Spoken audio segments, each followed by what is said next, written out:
Hello everyone, this is Pradeep Nayak and you are watching my YouTube channel जहां पर मैं videos upload करता हूं related to basic concept of physics, chemistry and mathematics for all the classes. तो dear students, if you are preparing for any competitive exam, then this channel is very helpful for you.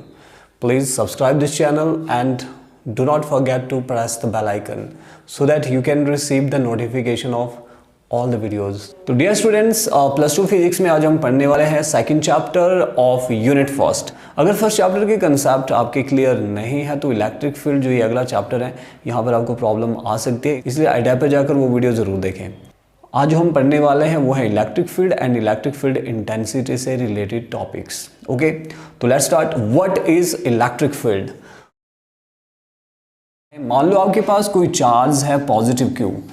Positive Q का एक particular area होगा, इसके चारों तरफ एक ऐसा reason होता है जहां तक ये किसी दूसरे चार्ज को या तो अट्रैक्ट कर सकता है या फिर रिपेल कर सकता है, just like magnet. North and south pole है ना, इसके चारों तरफ भी एक फिक्स स्पेस होता है जहां तक ये क्या करता है, किसी दूसरे मैग्नेटिक मटेरियल को अट्रैक्ट या फिर रिपेल कर सकता है. अगर मान लो इस फील्ड से बाहर है कोई ऐसा मटेरियल जो मैग्नेटिक प्रॉपर्टी अडॉप्ट करता है, तो ये क्या करेगा, उसको अट्रैक्ट नहीं कर पाएगा, लेकिन जैसे ही इस फील्ड में आ जाएगा तो इसको इजीली अट्रैक्ट करेगा. एग्जैक्टली चार्जेस में भी यही होता है. ये जो चार्ज है इसके चारों तरफ एक फिक्स्ड रीजन है जहां तक ये किसी दूसरे चार्ज को अपनी तरफ अट्रैक्ट कर सकता है. मान लो यहां पर कोई दूसरी चार्ज बॉडी है, इसको ये अट्रैक्ट नहीं कर पाएगा, लेकिन जैसे ही इसकी फील्ड में आएगा तो इसको या तो अट्रैक्ट करेगा या फिर इसको रिपेल करेगा. तो इस ही जो ये बाहर वाली लाइन है, इसी फील्ड को हम क्या बोलेंगे, इलेक्ट्रिक फील्ड. तो इसका डेफिनेशन बड़ा simple, a space around a charge body with in which its influence can be experienced by the other body, with in which it's influence can be felt by the other body. You can also say like this. Next, electric field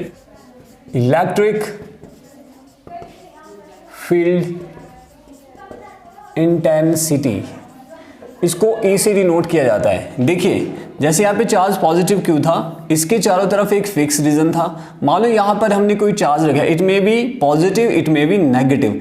ये positive भी हो सकता है, ये negative भी हो सकता है. अब इस पे फोर्स कौन सी लगेगी? मान लो अगर ये पॉजिटिव चार्ज है, मान लो ये पॉजिटिव चार्ज है तो रिपल्सिव फोर्स लगेगी, या फिर ये अगर नेगेटिव चार्ज है तो अट्रैक्टिव फोर्स लगेगी. अट्रैक्टिव फोर्स अंदर के लिए लगेगी और रिपल्सिव फोर्स बाहर के लिए लगेगी. ठीक है, यहां पर फोर्स, इस चार्ज की वजह से इस चार्ज पे फोर्स लगेगी, या तो अट्रैक्टिव या फिर रिपल्सिव. और जो ये चार्ज होता है इसको बोलेंगे हम टेस्ट चार्ज. क्या होता है ये? This is test charge. और जो फोर्स एक्सर्ट करता है उसको बोलते हैं सोर्स चार्ज. ठीक है, इट इज सोर्स चार्ज. और ये क्या है, क्यू नॉट हम डिनोट करते हैं टेस्ट चार्ज. ये सोर्स चार्ज इस टेस्ट चार्ज पे कितना फोर्स लगाता है, that is called electric field intensity. Mathematically what is electric field intensity? It is force per unit test charge. What is electric field intensity? It is force per unit test charge. Force divided by test charge. It is the ratio, आप ऐसे भी define कर सकते हो, it is the ratio of force to the test charge. Force का test charge के साथ ratio is called electric field intensity. Clear है? ये इस चार्ज की ही फील्ड में होगा. Okay, now SI unit of electric field intensity. What is SI unit of electric field intensity? इधर देखिए, ये क्या है, इट इज फोर्स. फोर्स का एसआई यूनिट न्यूटन होता है और चार्ज का होता है कूलाम. तो न्यूटन कूलाम, जिसको आप लिख सकते हैं न्यूटन पर कूलाम, ये इसका एसआई यूनिट होगा. Next one is dimension formula. Dimension formula हम कैसे फाइंड आउट करेंगे? देखिए, फोर्स का डायमेंशन फॉर्मूला होता है mlt-2. ठीक है, और चार्ज का होता है at. जब आप इसको रीअरेंज करोगे इट विल बी mlt, ऊपर जाएगा तो t की पावर -3 हो जाएगा, 2 ऑलरेडी है नेगेटिव का, और a इनवर्स हो जाएगा. And this is the dimension formula of electric field intensity. Now next, electric field intensity के बेस पे बहुत से इंपॉर्टेंट क्वेश्चंस बनते हैं. सबसे पहले हम पढ़ेंगे एक क्वेश्चन लिखता हूं मैं यहां पे, derive an expression for electric field intensity at any point. At any point first condition है, when source charge is placed at the origin, और सेकंड है when source charge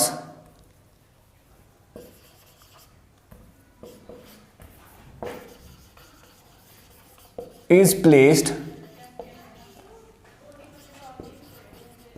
away from the origin. ठीक है, derive an expression for the electric field intensity at any point when source charge is placed at the origin. जब source charge origin में place किया जाएगा, एक है जब source charge away from the origin है, यानी टेस्ट चार्ज तो अवे फ्रॉम ओरिजिन होगा ही होगा, लेकिन अगर source charge away from the origin है तो इलेक्ट्रिक फील्ड इंटेंसिटी कितना लगेगा. ओके, तो पहली एक्सप्रेशन, तो सबसे पहले आपको पता चाहिए कि जो फोर्स लगती है दो चार्जेस के बीच वो कितना लगता है. फर्स्ट चैप्टर के accordingly 1/4 pi epsilon naught Q1 Q2 upon r square, ये होता है Coulomb's force between two charges. ठीक है, नाउ एक्सप्रेशन, जब इसकी एक्सप्रेशन करेंगे बड़ा सिंपल सा है. Source charge positive Q origin पे कंसीडर करो एट पॉइंट O पे, और test charge Q0 at a distance R from the origin पे हमने कंसीडर किया. जब इसका एक्सप्रेशन करेंगे बड़ा सिंपल सा है. Let positive Q be the source charge placed at origin, and Q0 be the test charge at a distance R from the origin. Then according to Coulomb's law, तो Coulomb law के accordingly क्या है, force on test charge Q0 due to the source charge is given by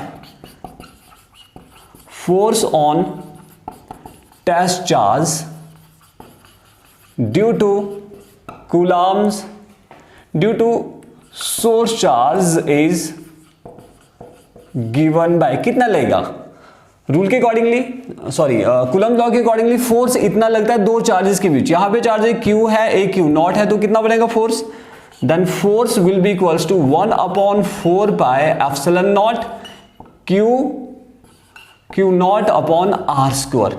this much force acting on this test charge. Okay, and gives it equation number 1. Now अगर इतना force लग रहा है test charge में, now electric field intensity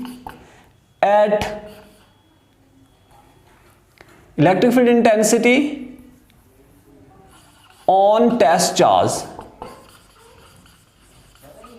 Q0 is given by, तो electric field intensity कितना लगेगा, तो इसका जो इलेक्ट्रिक फील्ड इंटेंसिटी लगता है वो लगता है E equals to F upon Q0. Simple. जो इलेक्ट्रिक फील्ड इंटेंसिटी वो क्या होता है, definition accordingly force upon test charge होता है. तो नाउ जो E की वैल्यू आएगी वो किसकी को लाएगा, F, फोर्स की वैल्यू फ्रॉम 1 से. नाउ फ्रॉम 1, यहां पर आप लिखना फ्रॉम 1 से क्या होगा, F E equals to F upon Q0. F की वैल्यू ऊपर भर दो, F की वैल्यू है 1/4 pi epsilon naught Q0 upon R square divided by Q0 से Q0 कैंसिल कर दो. Then electric field intensity will be 1/4 pi epsilon naught Q upon R square, which is the required expression for the electric field intensity at any point due to a source charge when it is placed at the origin. जब source charge origin पे होगा. बहुत ही simple सा है. आपने क्या करना, दो चार्ज के बीच फोर्स कितना लगता है, ठीक है, वो कूलम्स लॉ के अकॉर्डिंगली. उसके बाद फोर्स की वैल्यू आपने इलेक्ट्रिक फील्ड इंटेंसिटी में भरो, Q0 कैंसिल हो जाएगा, and this will be the final result of this expression. Now second question, when source charge is placed away from the origin, तब इलेक्ट्रिक फील्ड इंटेंसिटी के लिए हमने कल एक्सप्रेशन फाइंड आउट करनी है. तो इलेक्ट्रिक फील्ड इंटेंसिटी के लिए एक्सप्रेशन फाइंड करने के लिए सबसे पहले तो आप क्या करो, एक डायग्राम ड्रॉ करो, यहाँ पे चार्ज Q और यहाँ पे यह सोर्स चार्ज, यहाँ पे रख लो टेस्ट चार्ज Q नॉट, यहाँ से यहाँ तक का डिस्टेंस R और यहाँ से ओरिजिन से यहाँ तक का डिस्टेंस R नॉट, ठीक है।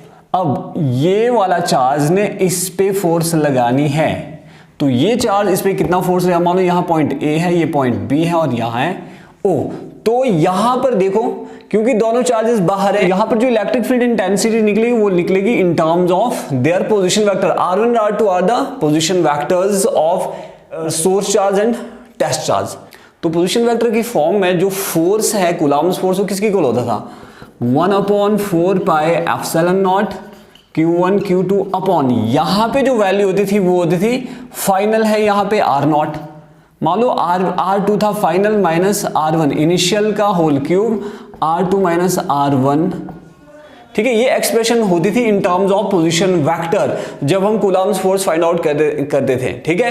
तो आप ये प्रीवियस वीडियो में जाकर देख सकते हैं, ठीक है, इसके लिए जो एक्सप्रेशन है। नाउ अब देखो हम यहाँ पे लिखेंगे, अब एक्सप्रेशन किस तरह से शुरू करना है, expression once again consider let Q naught be the test charge placed at point A away from the origin, and आपने कैसे लिखना, let Q positive be the source charge placed at point A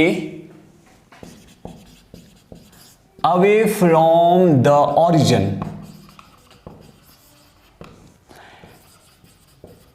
having position vector R. Similarly, let Q naught be the test charge placed at point B having position vector R naught. Now, according to Coulomb's law,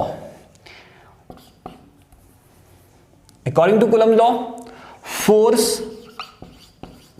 exerted by the charge positive Q on Q naught is given by, जो force exert करेगा charge Q किस पे, Q not पे, वो किसकी equal होगा, ये वाला फोर्स अप्लाई करना, कितना आएगा, F equals to 1/4 pi epsilon naught Q naught upon, यहां पे देखो A से B की तरफ ये वाला टेस्ट चार्ज, ये वाला सोर्स चार्ज टेस्ट चार्ज पे फोर्स लगा रहा है, तो देखो अगर यहां से इस तरफ लग रही है तो फाइनल ये वाला हो गया और इनिशियल ये वाला हो गया, तो फाइनल माइनस इनिशियल लिखना, यहां पे final is R naught minus R का whole cube R naught minus R। ये according to Coulomb's law in terms of their position vector, ये हम ऑलरेडी पढ़ चुके हैं, ये कैसे आया है, ठीक है। नाउ अगर इतना फोर्स लग रहा है इस टेस्ट चार्ज पे due to this source charge, then electric field intensity at on test charge Q naught is given by, कितना इलेक्ट्रिक फील्ड इंटेंसिटी लेगा, E equals to F upon Q naught, simple. तो यहां से once again equation 1 को हम यहां पे put कर देंगे। नाउ पुट इक्वेशन 1 या फिर नाउ फ्रॉम 1 से क्या होगा, जो इलेक्ट्रिक फील्ड इंटेंसिटी है वो किसकी इक्वल हो जाएगा, फ्रॉम 1 से electric field intensity will be equals to F की वैल्यू भर दो जी, 1/4 pi epsilon naught Q naught upon R naught minus R का whole cube R naught minus R, ये बन गया, डिवाइडेड बाय Q नॉट से Q नॉट कैंसिल कर लो, तो then electric field intensity will be equals to 1/4 pi epsilon naught Q upon R naught minus R का whole cube into R naught minus R vector, which is the required expression for electric field intensity at any point when source charge is placed away from the origin. Okay students, I hope ये जो concept है ये आपको clear हो गए होंगे। तो इसी तरह की वीडियोस के लिए, इसी तरह के कंसेप्ट्स के लिए keep watching this channel. Thank you very much, see you in the next video.